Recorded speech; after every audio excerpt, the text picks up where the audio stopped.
Hello बच्चों, आइए प्रश्न को देखते हैं। उस दीर्घवृत्त का समीकरण ज्ञात कीजिए जो बिंदु 3,1 और 2,2 से होकर गुजरता है। प्रश्न को हल करने से पहले इसकी मुख्य अवधारणा के बारे में चर्चा कर लेते हैं। मुख्य अवधारणा, अब देखो सबसे पहली चीज हमें दीर्घवृत्त का समीकरण, मानक समीकरण हमें पता होना चाहिए। मानक समीकरण अपने पास एक्स स्क्वायर बटा में ए स्क्वायर प्लस में वाई स्क्वायर बटा में बी स्क्वायर बराबर में 1 होता है। और हमें ये नहीं पता कि मानक समीकरण में आपने को एक्स एक्स को दीर्घ अक्ष लेना है या वाई अक्ष को, तो मैं अपनी तरफ से एक्स अक्ष को दीर्घ अक्ष मान के सारी जानकारियां दे देता हूँ। तो इसके लिए एक का मान बी से बड़ा होना चाहिए। यहाँ पे देखो, इसका पहले तो मैं चित्र बना देता हूँ। ये चित्र अपने पास इस तरह से बनता है, ठीक है। ये दीर्घ अक्ष का चित्र बन गया। इसमें ये वाला जो बिंदु होगा ये शीर्ष कहलाता है, -a,0 इसके निर्देशांक, ये दूसरा वाला a,0 इसके निर्देशांक। इसी तरह y अक्ष पे देखो, ये 0,b वाला बिंदु हो जाएगा, ये अपने पास 0,-b वाला बिंदु हो जाएगा।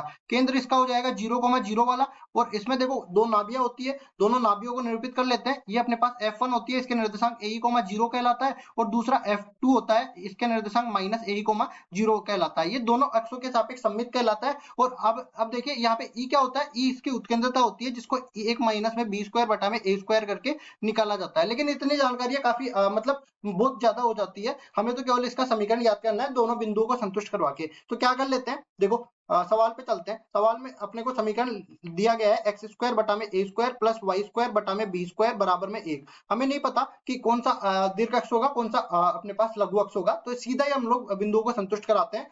पहले मैं 3,1 वाला बिंदु इसमें संतुष्ट करवाता हूं। तो ये बन जाएगा 3 का वर्ग 9 बटा में ए स्क्वायर और प्लस में वाई का वर्ग मतलब 1 बटा में बी स्क्वायर बराबर में हो जाएगा 1 के बराबर। अब इसके बाद देखो इसको मैं समीकरण नंबर 1 नाम दे देता हूं। और उसके बाद यहाँ पे क्या कर लेते हैं, 2,2 ये वाला बिंदु भी इसमें संतुष्ट करवा देता हूं। तो क्या बन जाएगा 4 बटा में ए स्क्वायर प्लस 4 बटा में बी स्क्वायर और बराबर में 1 हो जाएगा। इसको मैं समीकरण नंबर 2 मान लेता हूं। अब देखो यहां से इसको समीकरण को हल करने के लिए 1 बटा ए स्क्वायर को मैं पी के बराबर मान लूंगा और 1 बटा बी स्क्वायर को क्यू के बराबर मान लूंगा। तो यहाँ से समीकरण दोनों क्या बन जाएंगे, पहला समीकरण बनेगा 9p और प्लस में क्यू बराबर हो जाएगा 1 के। दूसरा, इसको मैं समीकरण नंबर 3 नाम दे देता हूं। और दूसरा अपने पास क्या बनेगा 4p प्लस 4q और बराबर में 1। इसको मैं समीकरण नंबर 4 नाम दे देता हूं। अब देखो दोनों समीकरणों को विलोपन विधि द्वारा हल करेंगे। तो यहाँ पे क्या करेंगे, इसको 4 से गुणा कर देंगे, समीकरण 3 को 4 से गुणा करेंगे तो ये या फिर इस तरह से लिख भी देता हूँ, 4 गुणा में समीकरण 3 माइनस में समीकरण 4 करेंगे तो ये बन जाएगा 9 चौका 36 p और प्लस में 4q और बराबर हो जाएगा 4 के। इसमें से ये समीकरण घटाएंगे, क्या बनेगा 4p प्लस 4q और बराबर में 1। तो देखो क्यू वाला भाग तो कट जाएगा, यहाँ पे घटाने पर चिन्ह परिवर्तित होंगे ना। तो और यहाँ पे कितना बचेगा 32p बराबर में 4 माइनस 1 कितना हो जाएगा 3 के बराबर। तो p का मान कितना निकल के आया 3 बटा 32 के बराबर ये निकल के आ जाएगा।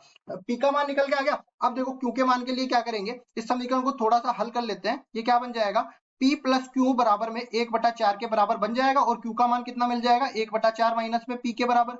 तो देखिए यहाँ से p का मान तो मेरे को मिल गया। अब p का मान यहाँ पे लिखते हैं, p बराबर में 1 बटा 4 माइनस में 3 बटा 32 ही हो जाएगा। अब देखो लघुत्तम अपने पास 32 आ जाएगा, क्यों बराबर में यहाँ पे 8 माइनस में 3 बटा में 32 ये बन जाएगा। और 8 माइनस 3 5 होता है, 5 बटा 32 ये बन गया। अब जो माना था वो लिख देते हैं, p बराबर में हमने माना था 1 बटा में ए स्क्वायर। तो ये पूरा मान अपने पास किसके बराबर मिला 3 बटा 32 के बराबर। तो ए स्क्वायर का मान कितना मिल जाएगा 32 बटा में 3 के बराबर। इसी तरह दूसरा क्यू बराबर में 1 बटा बी स्क्वायर माना था, ये मान मेरे को मिल गया कितना 5 बटा 32 के बराबर। तो बी स्क्वायर का मान कितना मिल जाएगा 32 बटा 5 के बराबर। यही मिला ना। देखो यहाँ से फिर से देख लेते हैं, ठीक है।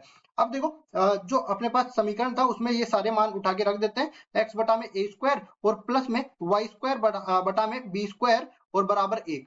देखो ये क्या बन जाएगा एक्स स्क्वायर बटा में ए स्क्वायर की जगह 32 बटा 3, तो 3 तो ऊपर चला जाएगा 32 नीचे रह जाएगा। इसी तरह प्लस में वाई स्क्वायर, इसमें 5 ऊपर चला जाएगा 32 नीचे रह जाएगा, बराबर हो जाएगा किसके यहाँ पे इसका वर्ग है, बराबर हो जाएगा 1 के। तो इसमें देखिए अब देखो 32 लघुत्तम लेने के बाद दूसरी तरफ चला जाएगा, 3 x square plus 5 y square बराबर हो जाएगा 32 के। ये आ गया अपने पास दीर्घवृत्त का समीकरण और यही अपना उत्तर हो जाएगा। आशा करता हूँ ये सवाल आपको समझ में आया होगा। धन्यवाद।